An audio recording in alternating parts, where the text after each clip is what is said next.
مرحبا حبايبنا، ان شاء الله زينين يا ربي. شخباركم اليوم؟ ان شاء الله طالعين نتعشى بأربيل. رايحين المطعم دي فورم. طبعا هواي شفنا عليه ريفيوات وهواي متحوبيه، فخلونا اليوم نجربه ونشوف رأينا. ايه طبعا اول مرة.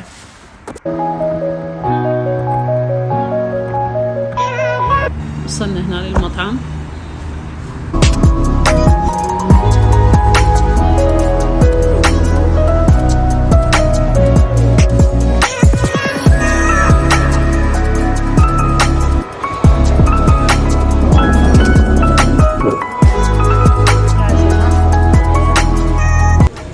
هسه نشوف المنيو ونختار نفد اشياء نحبها. طبعا هو اكثر الايتمات اللي موجوده عند هذا المطعم، طبعا هناك كاتبين مقدمه عن المطعم وشنو يقدم بالانجليزي والتركي والكردي والعربي، 3 لغات. طبعا اغلب الايتمات الموجوده بالمنيو هي لحم، لانه هو يقدم بس يعني لحوم ومشويات والسوالف. مشويات. اي بس شكلهم يجنن. يا رب الصور مثل الحقيقة. أول شي جابوا المقبلات، هواية ايتمات وهواية أنواع. حمص والشوربة اللي وياها دجاج، طبعا طعمها يجنن. كلش طيبة. والزلاطة وأكيد الحمص والبابا غنوج وهاي الصلصة الغريبة. خلونا نجربها.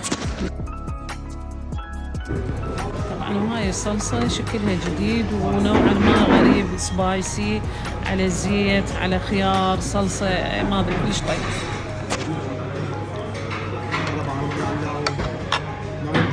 طبعا هنا جابونا هاي الخبزة الحارة، شكلها يجنن.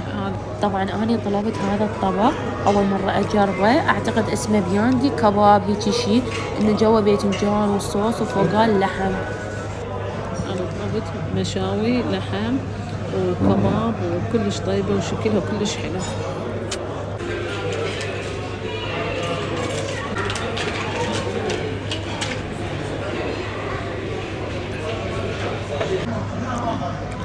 طبعا الصوص الجو كلش طيب، طعم الباذنجان أول مرة أذوقه بهذا الطعم الطيب، واللحم الطري فوق مستوي، يعني شي خيالي يجنن. اللي يجي لهذا المكان ضروري يجرب هذا الطبق. طبعا هذا برغل أحمر نفس طريقة التمان، كلش طيب.